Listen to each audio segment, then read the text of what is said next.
राम राम राम सर्वेभ्यः स्वागतम. Welcome to learning to chant Sriman Narayanyam, class number 35. We will begin with the dhyana shloka.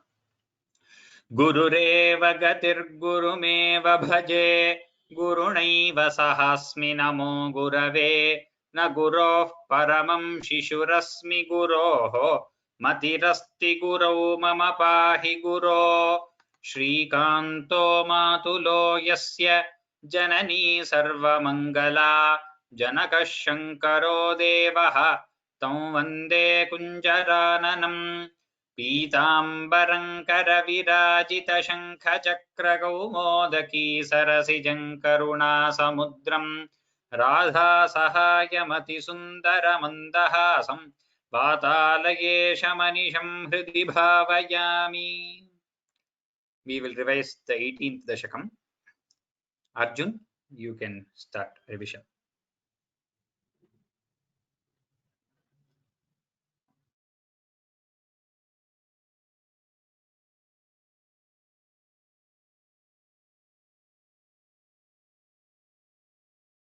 Arjuna, we can neither see you nor hear you. You're unmuted.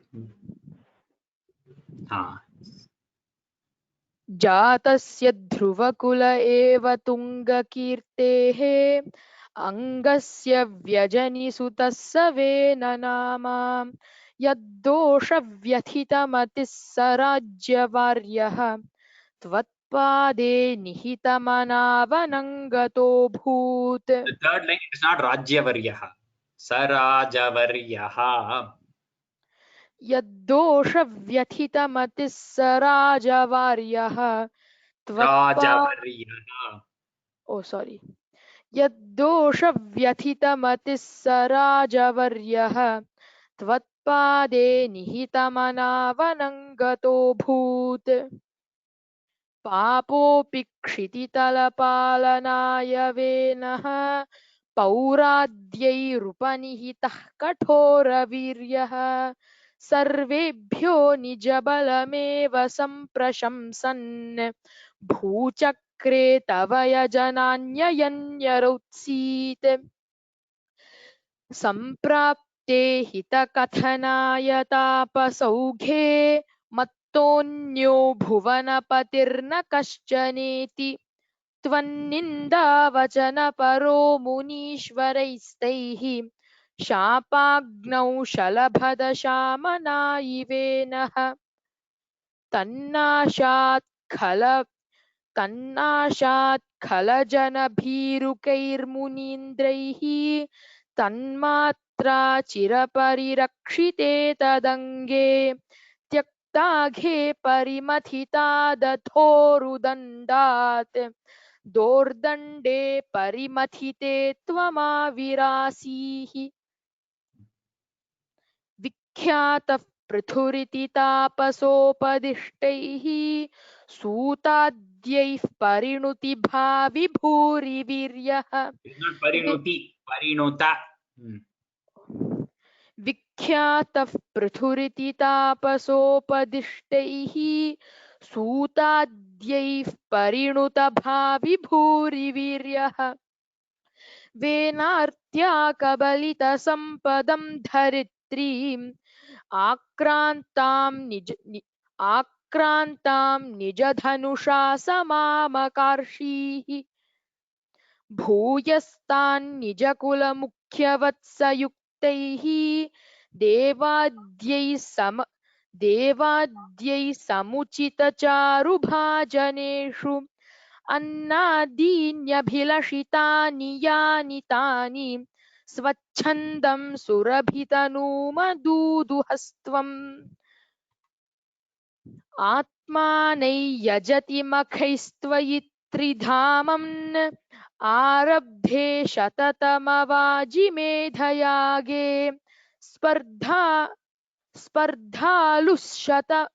स्पर्धालुशतमख एत्य नीचवेषः हृत्वाश्वन्तव तनयात् पराजितोऽभूत्. देवेन्द्रं मुहुरिति वाजिनं हरन्तं वह्नौ तं मुनिवरमण्डले जुहूषौ रुन्धाने कमलभविक्रतोः समाप्तौ साक्षात् त्वं मधुरिपुमेक्षथा स्वयं स्वम् तद्दत्तं वरमुपलभ्य भक्तिमेकां गङ्गान्ते विहितपदः कदापि देव सत्रस्थं मुनिनिवहन् हितानि शंसन् ऐक्षिष्ठाः सनकमुखन्मुनीन् पुरस्तात् सनकमुखान् दीर्घ sorry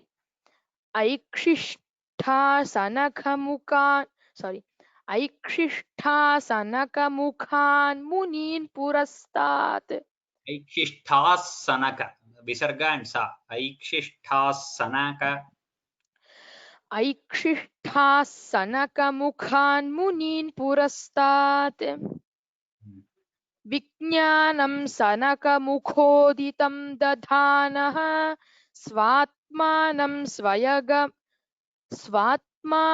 स्वयमगमो वनान्तसेवी तत्तादृक्पृथुवपुरीश सत्वरं मे रोगौघं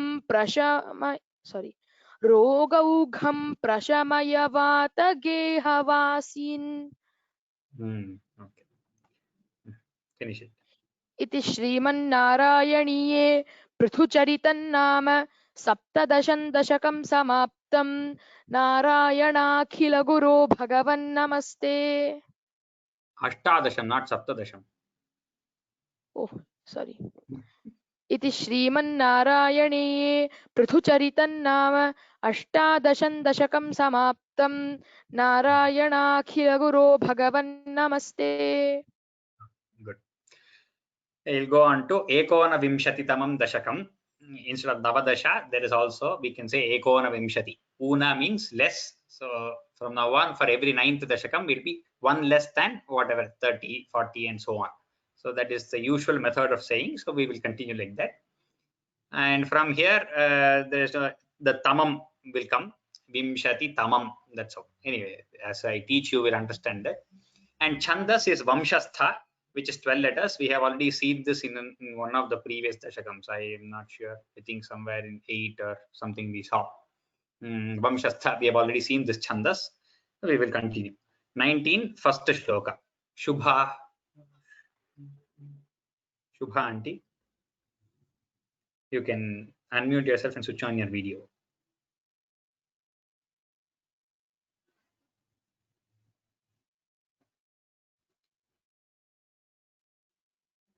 Ram Ram. Ram Ram. I can hear you, but I can't see the video. Arjun, can you see the video? Okay, yes, video. Yes. We will begin. Prithostu napta. Pruthostu napta. Pruthostu napta. Pritudharma. Prithudharma. Prithudharma. Karmathaha. Karmathaha. Karmathaha. Prachina barhihi. Prachina barhihi. Prachina barhihi. Yuvatau. Yuvatau. Yuvatau. Shatadrutau. Shatadrutau. Shatadrutau. Prachetaso nama. प्रचेतसो नाम प्रचेतसो नाम Suchetasah. सुचेतसः सुचेतसः Sutan. सुतान सुतान Ajijanat. अजीजनत अजीजनत Tvatkaruna. त्वत्करुण त्वत्करुण अंकुरानिव अंकुरानिव अंकुरानिव पृथोस्तु नप्ता पृथोस्तु नप्ता पृथोस्तु नप्ता पृथुधर्म कर्मठः पृथुधर्म कर्मठः पृथुधर्म कर्मठः प्राचीन बर्हिः प्राचीन बर्हिः प्राचीन बर्हिः युवतौ शतद्रुतौ युवतौ शतद्रुतौ युवतौ शतद्रुतौ प्रचेतसो नाम प्रचेतसो नाम प्रचेतसो नाम सुचेतसः सुतान् सुचेतसः सुतान् सुचेतसः सुतान् अजीजनत अजीजनत अजीजनत त्वत्करुणाङ्कुरानिव त्वत्करुणाङ्कुरानिव त्वत्करुणाङ्कुरानिव पृथोस्तु नप्ता पृथोस्तु नप्ता पृथोस्तु नप्ता पृथुधर्म कर्मठः पृथुधर्म कर्मठः पृथुधर्म कर्मठः पृथोस्तु नप्ता पृथुधर्म कर्मठः पृथोस्तु नप्ता पृथुधर्म कर्मठः पृथोस्तु नप्ता पृथुधर्म कर्मठः प्राचीन बर्हिः प्राचीन बर्हिः प्राचीन बर्हिः युवतौ शतद्रुतौ युवतौ शतद्रुतौ युवतौ शतद्रुतौ प्राचीन बर्हिर्युवतौ शतद्रुतौ प्राचीन बर्हिर्युवतौ शतद्रुतौ प्राचीन बर्हिर्युवतौ शतद्रुतौ प्रचेतसो नाम प्रचेतसो नाम प्रचेतसो नाम सुचेतसः सुतान् सुचेतसः सुतान् सुचेतसः सुतान् प्रचेतसो नाम सुचेतसः सुतान् प्रचेतसो नाम सुचेतसः सुतान् प्रचेतसो नाम सुचेतसः सुतान् अजीजनत अजीजनत अजीजनत त्वत्करुणाङ्कुरानिव त्वत्करुणाङ्कुरानिव त्वत्करुणाङ्कुरानिव अजीजनत्वत्करुणाङ्कुरानिव अजीजनत्वत्करुणाङ्कुरानिव अजीजनत्वत्करुणाङ्कुरानिव I think in the second line, when I repeated the first time, I said Shrutadruto instead of Shatadruto. That's a slip of my tongue. Whatever is on the screen is the correct text. Shatadruto. Full shloka. पृथोस्तु नप्ता पृथुधर्म कर्मठः प्राचीन बर्हिर्युवतौ शतद्रुतौ प्रचेतसो नाम सुचेतसः सुतान् अजीजनत्वत्करुणाङ्कुरानिव Good. Second shloka. Arjun, repeat after me. Any doubts in that particular shloka, you can type in the question as and when you get the doubt in the question panel. And so someone had typed out that I said something wrong in the second line. So that's how I realized that I made a mistake. Arjun, your camera is still not seen. Anyway, you just fix it. We will start the second shloka. Pituhu Pituhu, Pituhu, tisriksha niratasya Sisriksha Niratasya, shasanat Shasanat, bhavattapasya Bhavatapasya, abhiratah Abhirataha, dashapite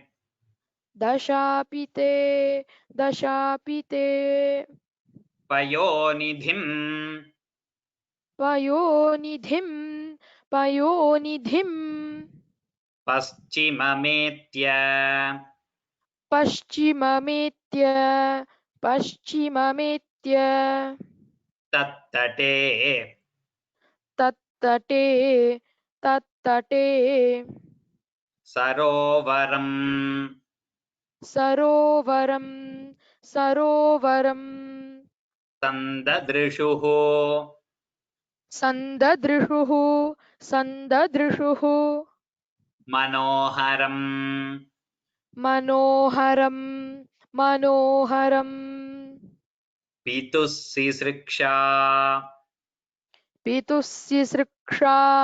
Pitussisriksha, niratasya shasanat Niratasya Shasanat, bhavattapasyaabhiratah Bhavatapasyaabhirata, dasha. When you split, visarga is there. Abhiratah Tapasyaabhirataha, Bhavatapasyaabhirataha, dashapite Dashapite, payonidhim paschimam Payonidhim Paschimam, etyatattate Etyatatte, sarovaram sandadrishuhu Sarovaram Sandadrishuhu, manoharam Manoharam, pitussisriksha Pitussisriksha, niratasya shasanat Niratasya Shasanat, pitussisriksha niratasya shasanat Pitussisriksha Niratasya Shasanat, Pitussisriksha Niratasya Shasanat, bhavattapasyaabhiratah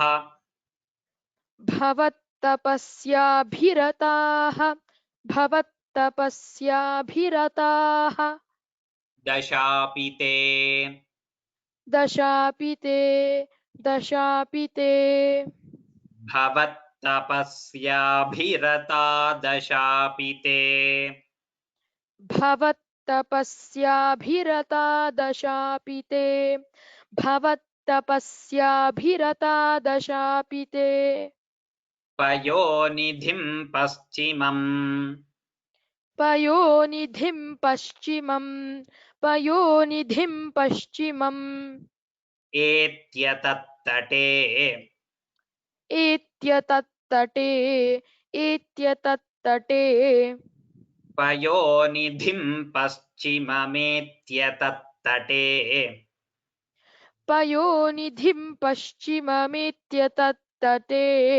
Payonidhim Paschimamethyatattate, sarovaram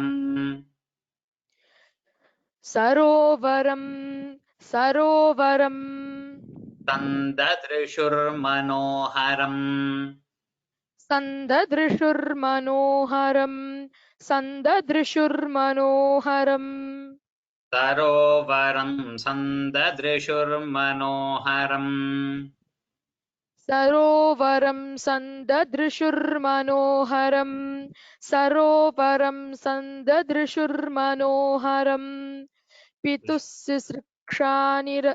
पितुस्सृक्षानिरतस्य शासनात् भवत्तपस्याभिरता दशापि ते पयोनिधिं पश्चिममेत्य तत्तटे सरोवरं सन्ददृशुर्मनोहरम्. Good. So in the first shloka, some people have asked whether it is Karunankuraniva riva. Whatever is on the script is right. Karunankuraniva na only, not riva. And the third line, it is Prachetaso nama, not Prachetaso.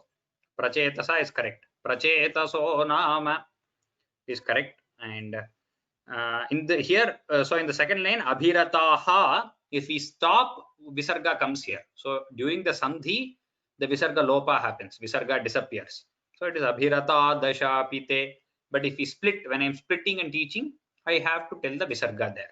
So in the script, in no script, it will be there. And the script on the screen is also correct. Shloka number 3, Shubhanti.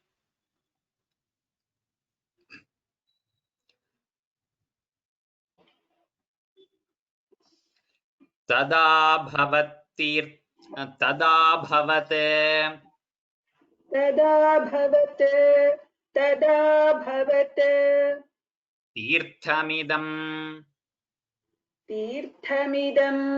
तीर्थमिदं समागतः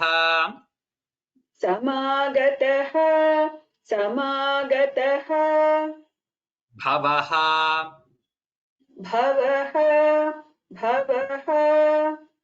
भवत्सेवक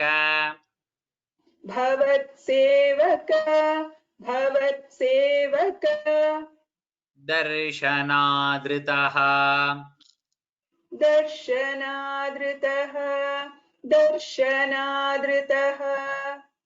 प्रकाशम्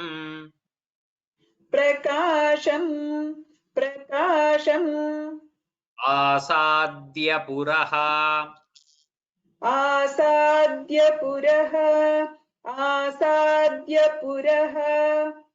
प्रचेतसाम्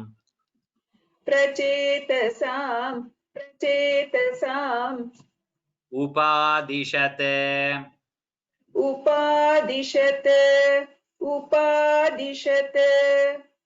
भक्ततमः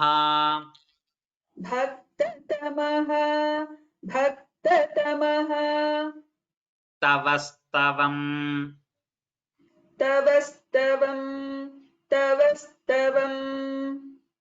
तदा भवत्तीर्थम्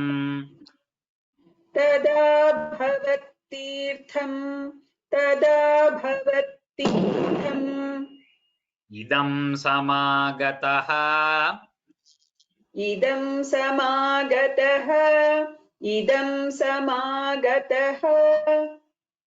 भवो भवत्सेवक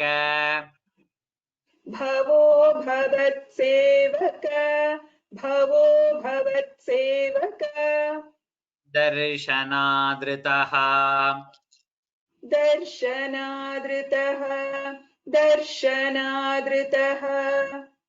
प्रकाशमासाद्य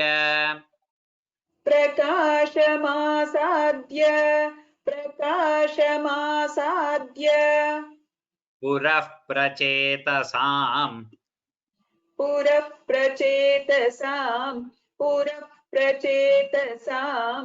उपादिशत्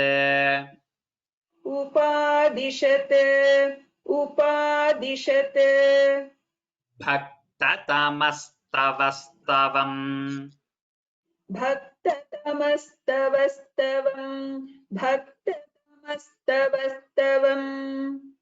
तदा भवत्तीर्थम्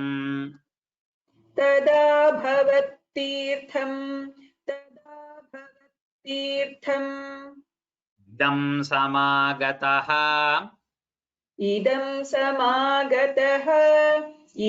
समागतः तदा भवत्तीर्थमिदं समागतः तदा भवत्तीर्थमिदं समागतः तदा भवत्तीर्थमिदं समागतः भवो भवत्सेवक भवो भवत्सेवक भवो भवत्सेवक दर्शनादृतः दर्शनादृतः दर्शनादृतः भवो भवत्सेवक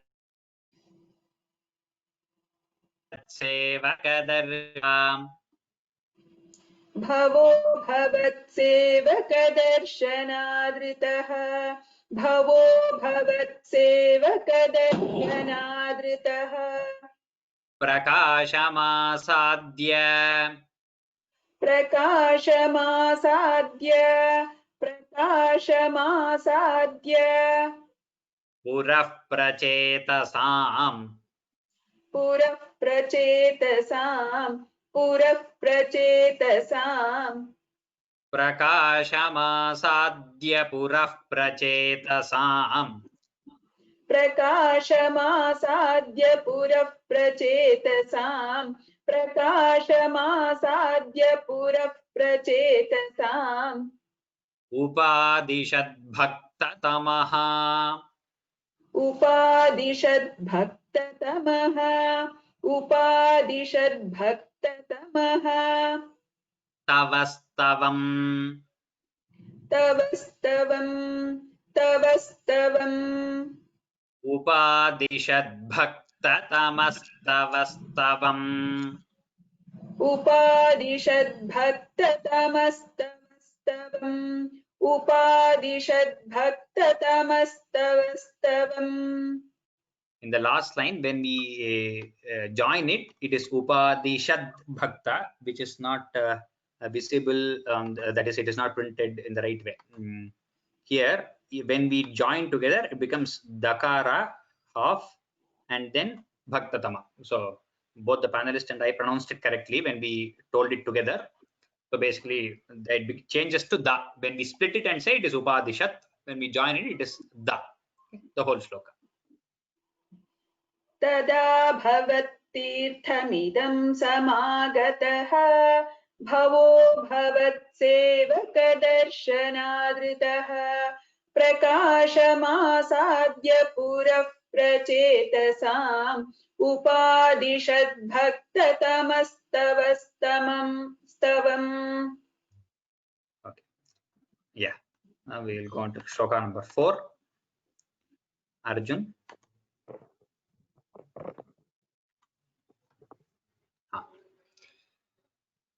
स्तवं जपन्तः स्तवं जपन्तः स्तवं जपन्तः तममी तममी तममी जलान्तरे जलान्तरे जलान्तरे भवन्तं भवन्तं भवन्तं आसेविशत आसेविशत आसेविशत अयुतं समाः अयुतं समाः अयुतं समाः भवत्सुखास्वाद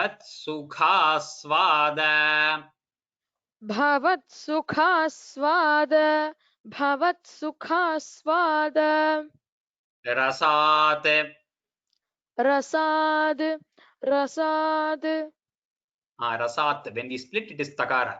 When we join, it becomes da. रसात् रसात रसात अमीश्वियान् अमीश्वियान् अमीश्वियान् बभूव कालो बभूव कालो बभूव कालो ध्रुववत् ध्रुववत् ध्रुववत् न शीघ्रता न शीघ्रता न शीघ्रता kalo the akara is missing, it is dirgha.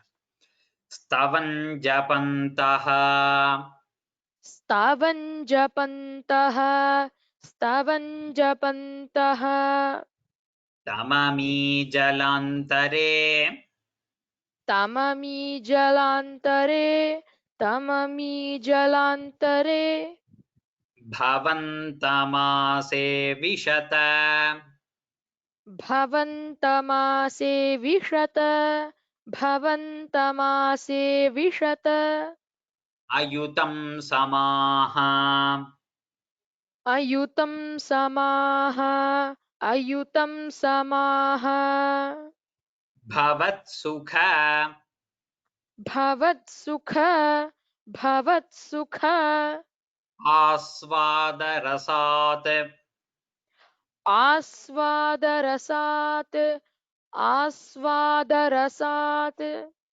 अमीश्वियान अमीष्वियान् अमीष्वियान् भवत् सुखास्वाद भवत्सुखास्वाद भवत्सुखास्वाद रसादमीश्वियान रसादमीष्वियान्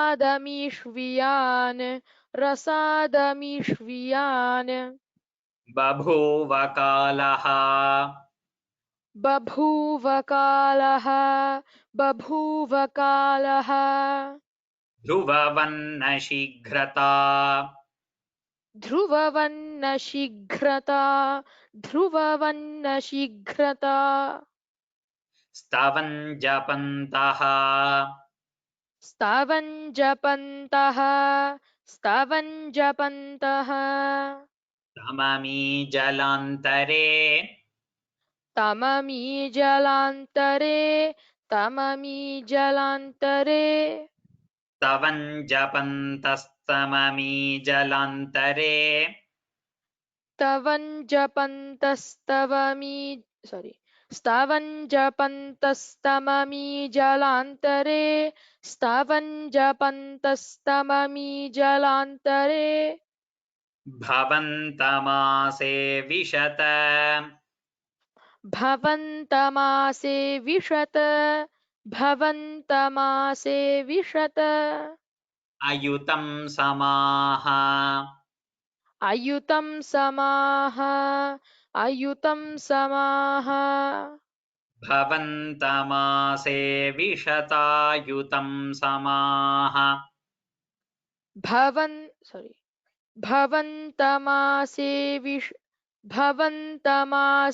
विशतायुतं समाः भवन्तमासे विशतायुतं समाः भवत्सुखास्वाद भवत्सुखास्वाद भवत्सुखास्वाद रसादमीश्वियान् रसादमीष्वियान्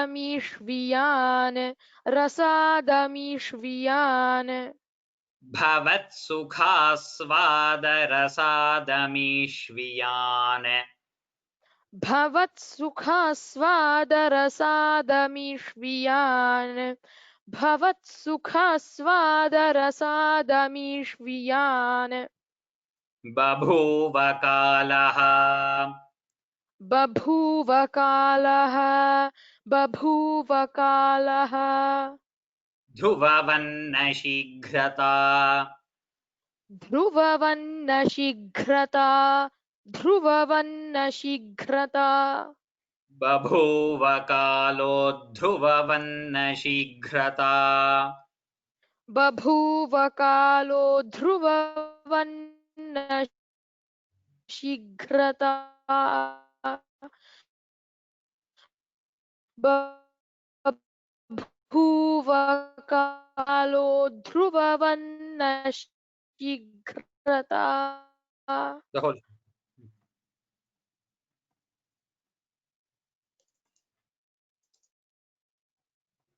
So Somewhat suddenly you are cut. I can't hear you, Arjun.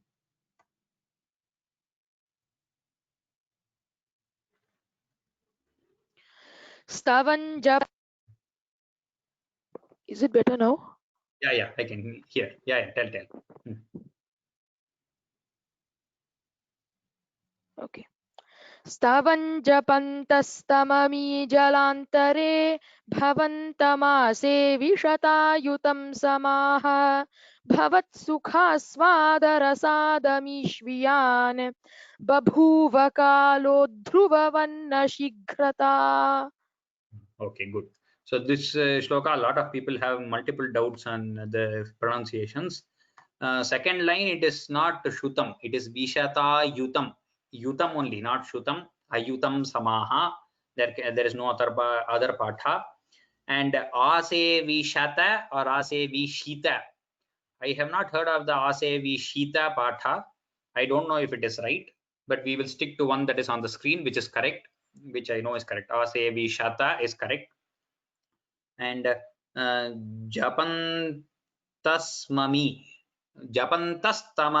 is correct. Whatever is on the screen is correct. Stavan Japantastamami is correct. Other any other this thing might not fit to the chandas. The one that is there is correct. And the kalo only, it is not kale dhruvavanna. Kalo dhruvavanna shigrata is also correct. So these are the doubts on this shloka. Shloka number 5, Shubha Aunty.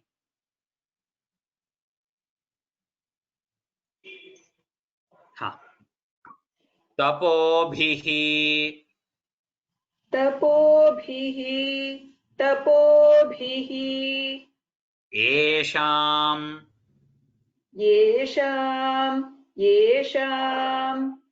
अतिमात्र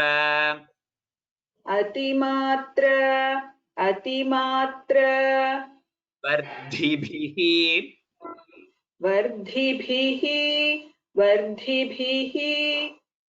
सयज्ञहिंसा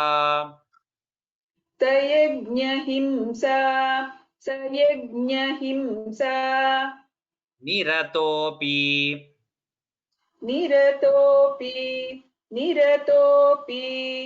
पावितः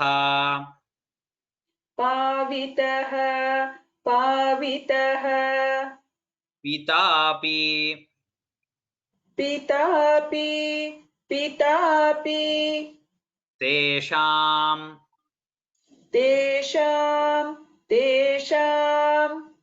गृहयात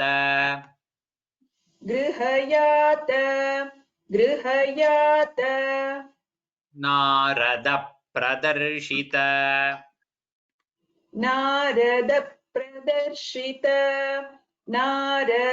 प्रदर्शित आत्मा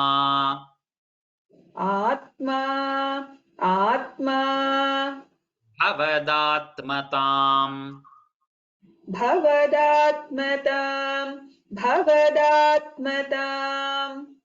ययौ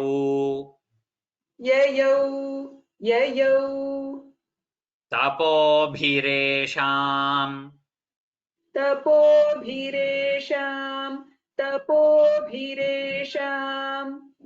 अतिमात्रवर्धिभिः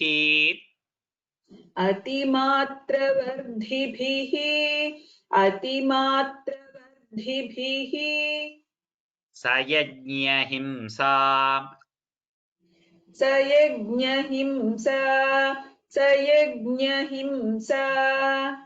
निरतोऽपि पावितः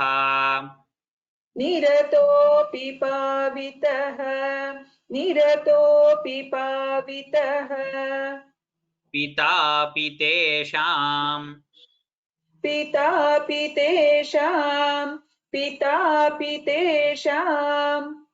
गृहयात नारद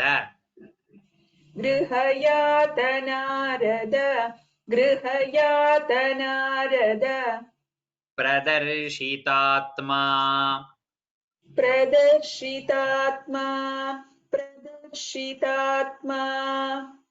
भवदात्मताञ्ययो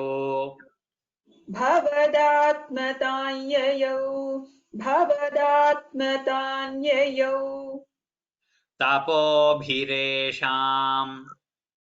तपोभिरेषाम्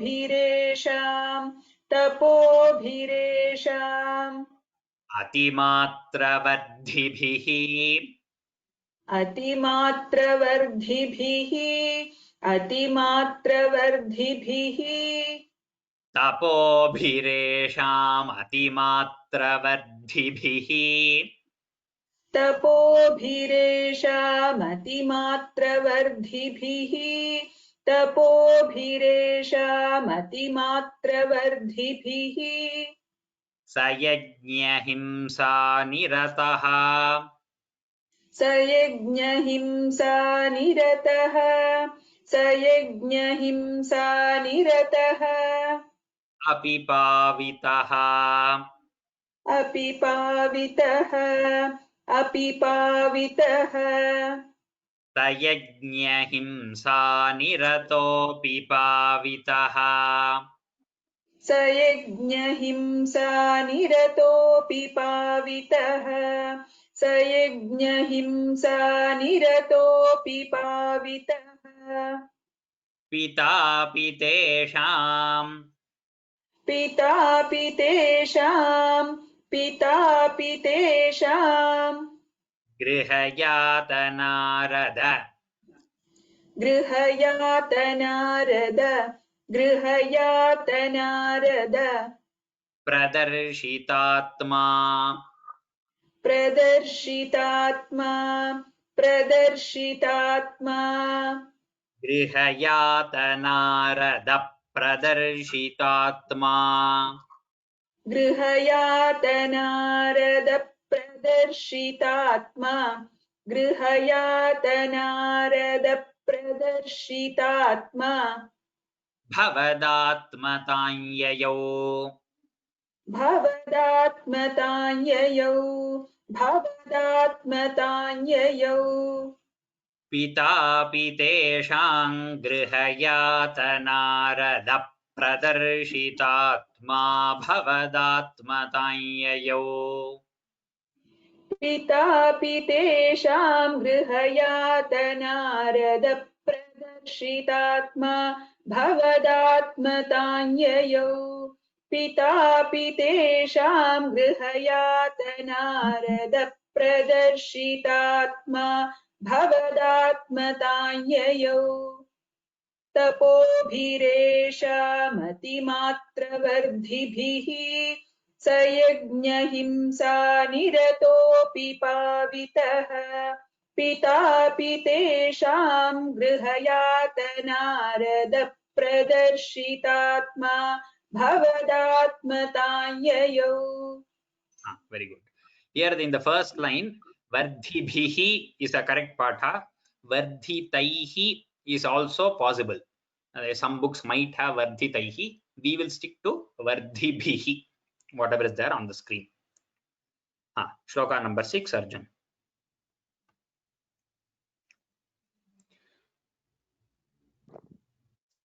कृपाबलेन कृपाबलेन कृपाबलेन एव पुरः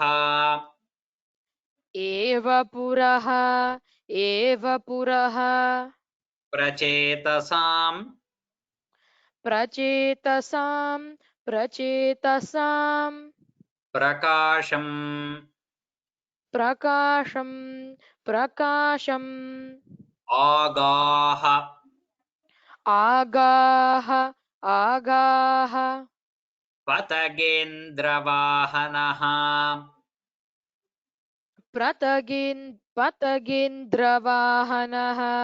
पतगेन्द्रवाहनः विराजी चक्रादि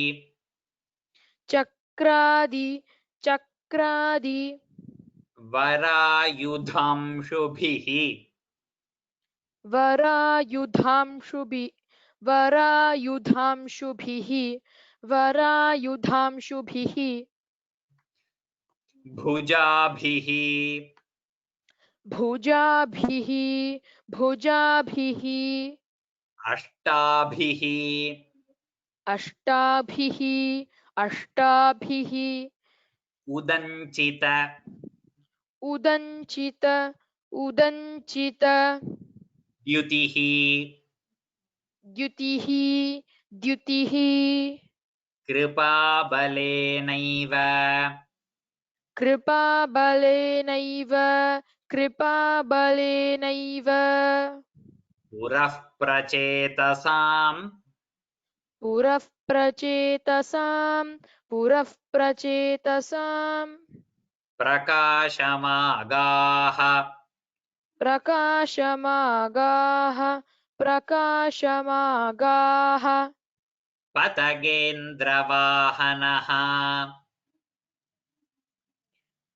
पतगेन्द्रवाहनः पतगेन्द्रवाहनः विराजिचक्रादि विराजिचक्रादि विराजिचक्रादि वरायुधांशुभिः वरायुधांशुभिः वरायुधांशुभिः भुजाभिः भुजाभिः भुजाभिः अष्टाभिरुदञ्चित अष्टाभिरुदञ्चित अष्टाभिरुदञ्चित द्युतिः द्युतिः द्युतिः कृपाबलेनैव कृपाबलेनैव कृपाबलेनैव पुरः प्रचेतसाम् पुरः प्रचेतसां पुरः प्रचेतसां कृपाबलेनैव पुरः प्रचेतसाम् कृपाबलेनैव पुरः प्रचेतसां कृपाबलेनैव पुरः प्रचेतसां प्रकाशमागाः प्रकाशमागाः प्रकाशमागाः पतगेन्द्रवाहनः पतगेन्द्रवाहनः पतगेन्द्रवाहनः प्रकाशमागाः पतगेन्द्रवाहनः पक् प्रकाशमागाः पतगेन्द्रवाहनः प्रकाशमागाः पतगेन्द्रवाहनः विराजिचक्रादि विराजिचक्रादि विराजिचक्रादि वरायुधांशुभिः वरायुधांशुभिः वरायुधांशुभिः विराजिचक्रादिवरायुधांशुभिः विराजिचक्रादि विराजिचक्रादिवरायुधांशुभिः विराजिचक्रादि विराजिचक्रादिवरायुधांशुभिः भुजाभिरष्टाभिः भुजाभिरष्टाभिः भुजाभिरष्टाभिः उदञ्चितद्युतिः उदञ्चितद्युतिः उदञ्चितद्युतिः भुजाभिरष्टाभिरुदञ्चितद्युतिः भुजाभिरष्टाभिरुदञ्चितद्युतिः भुजा भुजाभिरष्टाभिरुदञ्चितद्युतिः कृपाबलेनैव पुरः प्रचेतसां प्रकाशमागाः पतगेन्द्रवाहनः विराजिचक्रादिवरायुधांशुभिः भुजाभिरष्टाभिरुदञ्चितद्युतिः Good. Here in the first line, puraha we have, which is correct. We can also have tataha, which is also possible, is another patha. We will stick with puraha. Shloka 7, the last shloka for today, Shubhanti.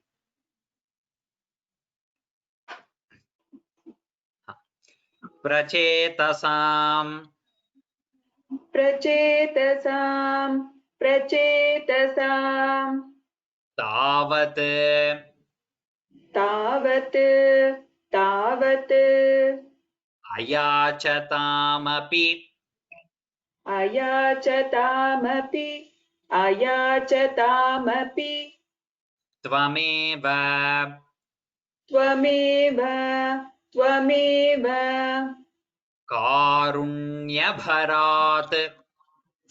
कारुण्यभरात् कारुण्यभरात् वरानदाः वरानदाः वरानदाः भवद्विचिन्ता भवद्विचिन्ता भवद्विचिन्ता अपि शिवाय अपि शिवाय अपि शिवाय देहिनाम् देहिनां देहिनां भवत्वसौ भवत्वसौ भवत्वसौ रुद्रनुतिश्च रुद्रनुतिश्च रुद्रनुतिश्च कामदा कामदा कामदा प्रचेतसां तावत् प्रचेतसां तावत् प्रचेतसां तावत् अयाचतामपि अयाचतामपि अयाचतामपि प्रचेतसां तावदयाचतामपि प्रचेतसां तावदयाचतामपि प्रचेतसां तावदयाचतामपि त्वमेव कारुण्यभरात् त्वमेव कारुण्यभरात् त्वमेव कारुण्यभरात् वरानदाः वरानदाः वरानदाः भवद्विचिन्तापि भवद्विचिन्तापि भवद्विचिन्तापि शिवाय देहिनाम् शिवाय देहिनां शिवाय देहिनां भवत्वसौ भवत्वसौ भवत्वसौ रुद्रनुतिश्च कामदा रुद्रनुतिश्च कामदा रुद्रश्च कामदा प्रचेतसां प्रचेतसां प्रचेतसां तावदयाचतामपि तावदयाचतामपि तावदयाचतामपि प्रचेतसां तावदयाचतामपि प्रचेतसां तावदयाचतामपि प्रचेतसां तावदयाचतामपि त्वमेव त्वमेव त्वमेव कारुण्यभराद्वरानदाः कारुण्यभराद्वरानदाः कारुण्यभराद्वरानदाः त्वमेव कारुण्यभराद्वरानदाः त्वमेव कारुण्यभराद्वरानदाः त्वमेव कारुण्यभराद्वरानदाः भवद्विचिन्तापि भवद्विचिन्तापि भवद्विचिन्तापि शिवाय देहिनाम् शिवाय देहिनां शिवाय देहिनां भवद्विचिन्तापि शिवाय देहिनाम् भवद्विचिन्तापि शिवाय देहिनां भवद्विचिन्तापि शिवाय देहिनां भवत्वसौ रुद्रनुतिः भवत्वसौ रुद्रनुतिः भवत्वसौ रुद्रनुतिः च Kamada चकामदा चकामदा भवत्वसौ रुद्रनुतिश्च Kamada भवद्वसौ रुद्रनुतिश्च Kamada भवत्वसौ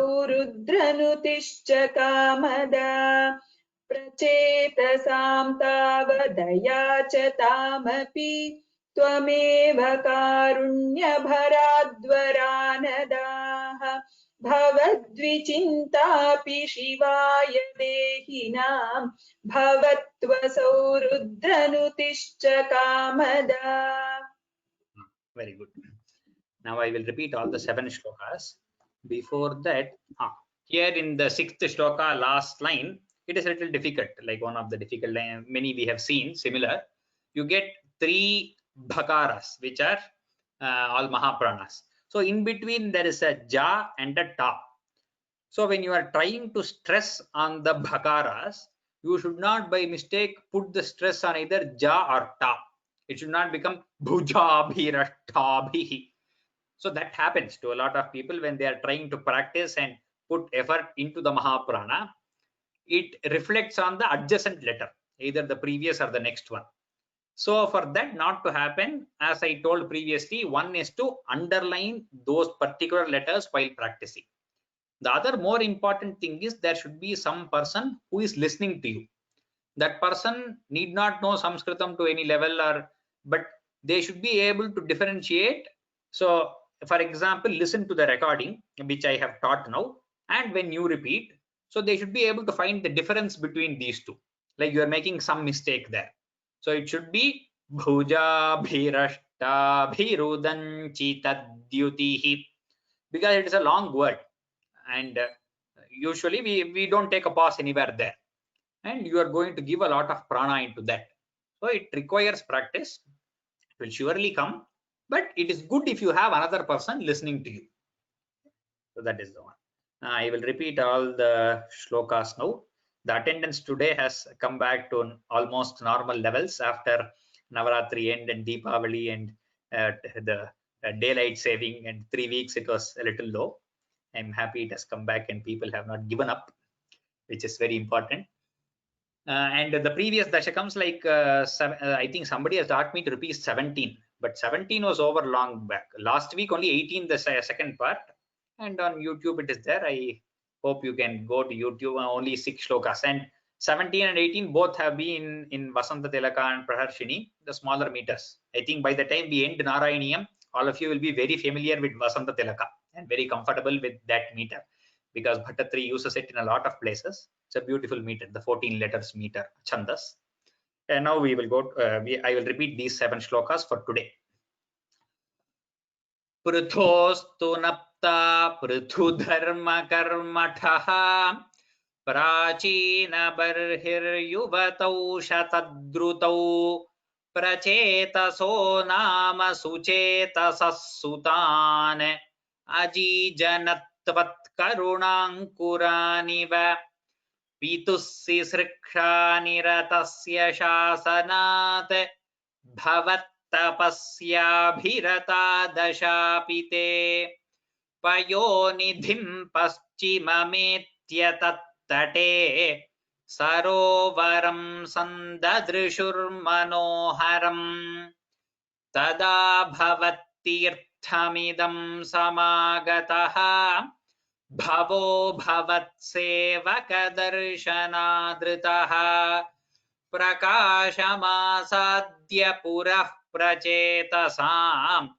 upadishad bhaktatamasstavastavam stavan japantastamami jalantare भवन्तमासे विशतायुतं समाः भवत्सुखास्वादरसादमीश्वियान् बभूव कालो ध्रुववन्न शीघ्रता तपोभिरेषामतिमात्रवर्धिभिः स यज्ञहिंसा निरतोऽपि पावितः पितापि तेषां गृहयातनारदप्रदर्शितात्मा भवदात्मताञ्ययौ कृपाबलेनैव पुरः प्रचेतसां प्रकाशमागाः पतगेन्द्रवाहनः विराजिचक्रादिवरायुधांशुभिः भुजाभिरष्टाभिरुदञ्चितद्युतिः प्रचेतसान्तावदयाचतामपि त्वमेव कारुण्यभराद्वरानदाः भवद्विचिन्तापि शिवाय देहिनां भवत्वसौ रुद्रनुतिश्च Kamada. So those are today's things. Okay. We will take some questions now, and then if time permits, we will take student because there is some work. Let me see if I have time to see student recitation. Anyway, I put all the hands down now. You can raise your hands for questions. If any of you have questions, you can raise your hands. Okay. Chitra Tyagarajan and then Srilata. Namaste Mahodaya. Namaste. 7th sloka la prachetasa savadayachatam api irukliya. Ama. அதுல வந்து சாஸ்திரிய புக்ல வந்து பிரச்சேதசா தான் கொடுத்திருக்காங்க, அனுஸ்வரம் இல்லையே. Can you see below in Shastriya book itself in the word by word, is it prachetasa or prachetasam?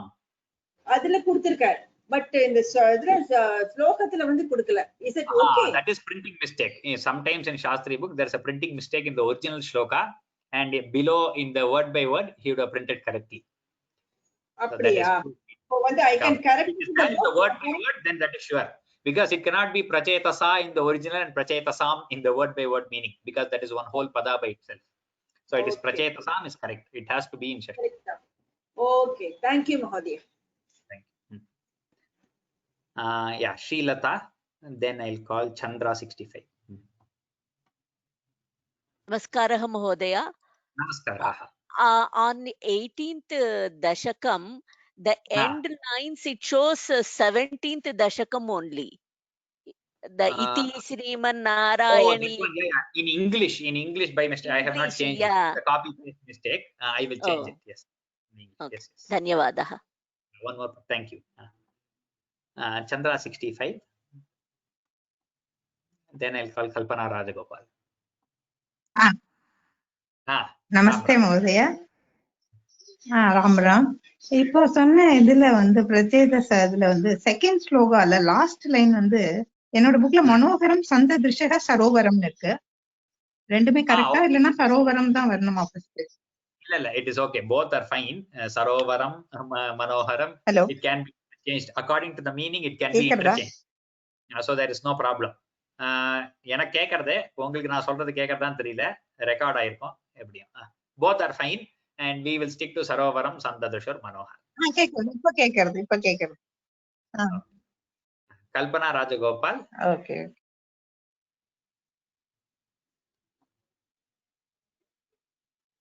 Kalpana Rajagopal, you are. Namaskaram. See, last week you said that you will send a link for to join Telegram. I have not received any mail. Oh, the Telegram link has been sent in the first week of October itself. I didn't say I would send it last week. It was sent long back. I'm not receiving any mail at all. Even for the tests, no, I'm not receiving any link or any mail. Only for the class I am receiving mail. That happens because the class mails are sent from the Vyoma account. These extra mails and other information, I send it from my rama.vyoma account. So sometimes what happens for you is in your mail it is filtered into spam. So all of you No, please or any other folders like promotion, updates, forums, and all these multiple folders are there. So I would Acha, advise you, because it is the same set, whatever mails are being sent to the class, same people are being sent even these mails. So I advise you to check that. That should be the only problem, because there is no other issue from this side. So probably this week I will send it. I want to send another mail with few other points. I will send it again. I will try to include the Telegram link also again in those mails. Okay, okay. Yeah. Thank you very much. Thank you very much, Guruji. Namaskaram. Namaskar. I think that is the end of questions. I hope so. I have put down all the hands. Nobody else has any questions. It is 9:10. I have a little work, so we will end it for today. We will see recitation in the next week. Sir, okay, one more question is there. We'll take Aarti. Just one suggestion maybe for the Telegram group, because maybe every time there will be some new person getting added. So you can include Telegram link in the mail, the class mail that is being sent every week. Okay, That yeah, way yeah. you don't have to keep adding it. That class link is usually sent through, it's an automatic mail from GoToMeeting, so we don't usually send it. I will see if I can add it to that. Add it to it, yeah. So that is an automatic mail which GoToMeeting itself sends, GoToWebinar. Let me try adding it to that. Thank you for the suggestion. Thank you. सर्वेभ्यः नमस्काराः. अग्रिमसप्ताहे शनिवासरे द्रक्ष्यामः. नमो नमः.